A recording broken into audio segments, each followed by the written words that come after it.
I didn't raise my voice. I didn't slam the door. I didn't send a long, emotional text at midnight, the way my daughter-in-law probably expected me to.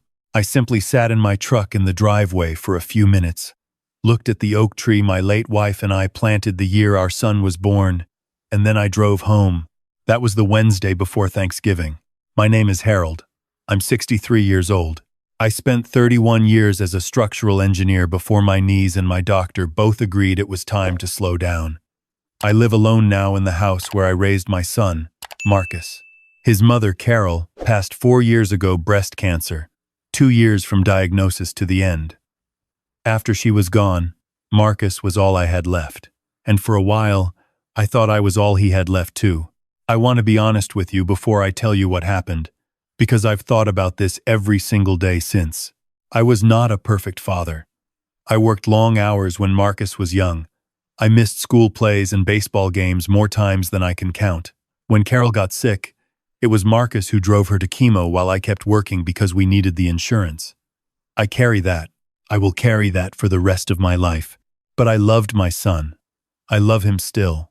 And I spent the years after Carol died trying to make things right, not just emotionally, but practically. Because that's what I know how to do. I fix things. I build things. I make sure the structure holds. Marcus met Diane about 2 years after his mother passed. She was fine at first, polite at dinner, remembered to say thank you, laughed at my jokes even when they weren't funny. I thought she was good for him. He seemed happier than he'd been in years. I was genuinely glad. The wedding was small, backyard ceremony, about 40 people. I paid for the catering, the flowers, and the photographer. Not because they asked me to, well, Diane asked, but I want to be fair. I would have offered anyway. Carol would have wanted Marcus to have a beautiful day. I wrote the check without hesitation. After the wedding, the two of them moved into an apartment across town. Nice place, 3rd floor, new building. The rent was steep for what Marcus was making at the time. He was doing sales work, commissions, good months and bad months. Diane had her job at the spa, part-time. I started covering the gap. Not alone, not officially, just a father helping his son get established. That's what fathers do. Over the next year and a half, the help grew gradually. I added Marcus to my cell phone plan when Diane complained their bill was too high. I co-signed and then quietly started covering the payments on the SUV they bought. Diane needed something reliable, she said, because she was thinking about going back to school. She didn't go back to school. I kept paying. I also paid for Marcus's gym membership because he'd been struggling with his mental health since his mother died and his doctor said exercise would help. I was glad to do it. I didn't track any of it on a spreadsheet. I didn't send invoices. I just did it because he was my son, and I had the money, and Carol would have done the same. What I didn't realize, and I'm embarrassed to say how long it took me to see it, was that Diane had started to think of my help as permanent infrastructure, not as generosity. Not even as family support, just as a given. The way you assume the electricity will come on when you flip the switch. The first sign came at Easter. I drove over with a ham and a pie, same as I'd done every Easter for 30 years. Carol's recipe. When I got to the door, Diane answered and told me they were actually going to her parents' house that year. She seemed surprised I hadn't known. Marcus texted me later, "Sorry, Dad. Forgot to mention it. We'll do something next weekend." We never did something next weekend. Then it was the 4th of July. They were going to the lake with Diane's sister and her husband. I understood. Young couples have social lives. I didn't make it a thing, but the pattern was becoming clear to me. Slowly, the way a crack in a foundation becomes clear, you don't see it all at once. You see it one morning when the light hits a certain way and you think, how long has that been there? By October, I hadn't seen Marcus in almost 2 months. We texted. He called on my birthday. Quick conversation. 15 minutes. He sounded distracted. I asked if everything was okay. He said yes. Work was just busy. I said I understood. Then came the Wednesday before Thanksgiving. Marcus called me in the afternoon. I was outside raking leaves, which is one of those jobs I used to hate and now find strangely peaceful. I saw his name on the screen and I smiled. I thought maybe he was calling to confirm what time I should come over Thursday. I'd already bought the sweet potatoes. I make them the way Carol always did, with the brown sugar and the orange zest. Hey, Dad. Hey, son. What time do you need me Thursday? There was a pause. Not long, but I've known that boy his whole life. I know his pauses. Actually, Dad, that's kind of why I'm calling. Diane's parents are coming in from Phoenix, and her sister's kids. It's going to be a full house, and I mean, it's just going to be a lot of people, and Diane thought it might be better this year if we kept it to, her side. I stopped raking. Her side, I said. Yeah, just this year. We'll do something after, I promise. Maybe the weekend after, we can get dinner or something. I stood there in my yard with a rake in my hand and the oak tree in front of me, and I thought about Carol. I thought about the Thanksgiving. Marcus was 9 years old, and he dropped the entire turkey on the kitchen floor, and we all three sat on the linoleum, laughing until we cried. I thought about the Thanksgiving after Carol's diagnosis when none of us felt like celebrating, but we did it anyway because she insisted, candles and everything, and she made us go around the table and say what we were grateful for, and Marcus said, "You, Mom," and didn't say anything else. I thought about the check I had written 8 days earlier for the November rent gap. $1,200. Okay, I said. Yeah, you're not upset? I didn't say that. I said okay. He started to say something else, but I told him I had to go. The leaves weren't going to rake themselves. I said goodbye. I hung up. I stood in that yard for probably 10 minutes. A neighbor walked by with her dog and I waved back. Then I went inside, washed my hands, sat down at my desk, and opened my laptop. The first thing I did was text Marcus. Hey, can you send me the apartment's current lease? I need it for my records. He sent it within the hour, no questions asked. I looked at the name on the lease. Just Marcus. My name was nowhere on it officially. I'd been paying the gap informally, cash transfers through Zelle, month after month. The second thing I did was log into my phone carrier's account. 4 lines on the plan. Mine, Marcus's, and 2 others I'd added when Diane said her brother needed help too. I looked at the numbers for a long moment. Then I removed 3 lines and kept 1. I want to be clear about something. I didn't do it in anger. I've seen what anger does to decisions. I spent 30 years in engineering. I know what happens when you let emotion override calculation. You get bad structures, things that look fine until the weight gets applied. I did it with a level head. I did it because I had a realization sitting there at my desk that was so obvious I couldn't believe it had taken me this long. I had been building a structure and nobody else was putting in load-bearing walls. I was holding up the whole thing alone, in the dark, while the people living inside celebrated holidays without me. That night I slept fine. I want you to know that. People always assume that in these situations you must lie awake feeling guilty. I didn't. I felt something closer to clarity. Thanksgiving came and went. I drove to my friend Walter's house. We'd worked together for 20 years. His wife makes a stuffing that Carol always said was better than hers, which was a significant compliment. We watched football. It was a good day. I thought about Marcus periodically, the way you think about a song you used to know. And then I had another beer and watched the game. Friday morning, I woke up to a text from Marcus. Hey, Dad. Hope you had a good Thanksgiving. How was it? I didn't respond right away. Not because I was being strategic, I just didn't know what to say that was both honest and short, and I didn't feel like writing a long message. By Friday afternoon, his texts had started to shift in tone. Dad, my phone's not working. Like it's just saying no service. I think there's something wrong with it. Then, can you call me from your phone? I'm using Diane's. Then, from a number I didn't recognize. Dad, it's Marcus. My phone got cut off or something. What's going on? I called him back from my cell. Hey, he said. He sounded tense. Hey, son. My phone's not working. Did something happen with the plan? I told him I'd made some changes to the account. Simplified things down to just my line. Silence on his end. Then, what does that mean? It means you'll need to set up your own plan. I can recommend a carrier if you want. More silence. Dad, is this about Thanksgiving? This is about me reassessing what makes sense for my situation, I said. I'm 63. I need to start thinking about these things. He said he understood, but his voice said he didn't, or that he understood more than he was willing to say out loud. We got off the phone shortly after. I thought that would be the end of it, more or less. I thought he'd get his own phone plan. It's not complicated. You walk into a store and things would settle, and maybe we'd have that dinner he mentioned and talk honestly for the first time in a long time. I underestimated how interconnected things had become. The following Monday, Marcus called me from his new number. I knew it was him because he texted first to tell me, "Dad." His voice had a different quality this time. Tight, like a cable under too much tension. "Did you cancel the car payment too?" Yes.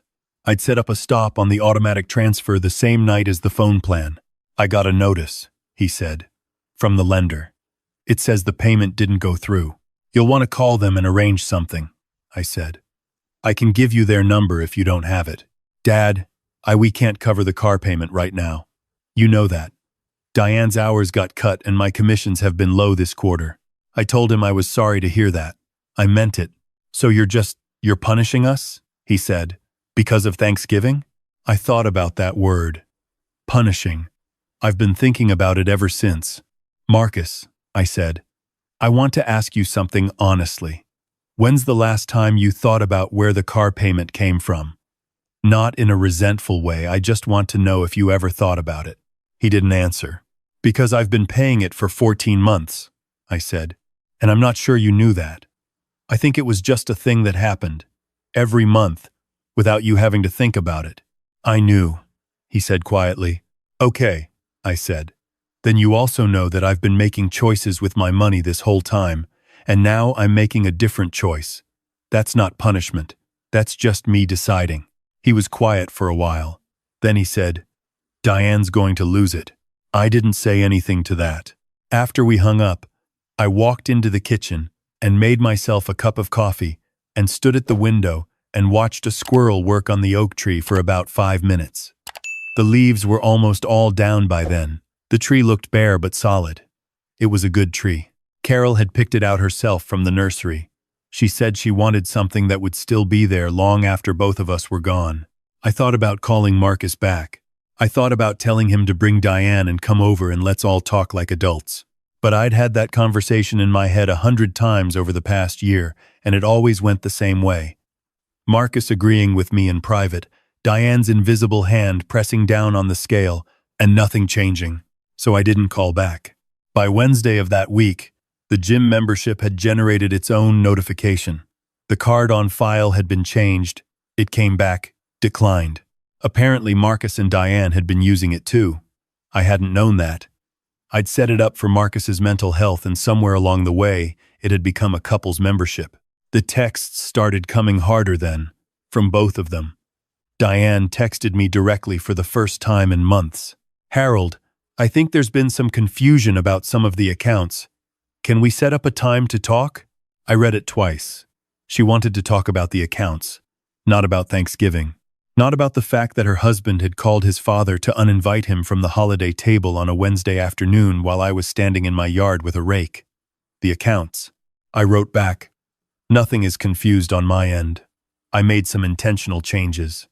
Hope you both have a good week." She didn't respond. Marcus called 3 more times that week. I answered each one. We talked. Not about what he wanted to talk about, the payments, the plan, what I was going to do, but about other things. I asked about his job.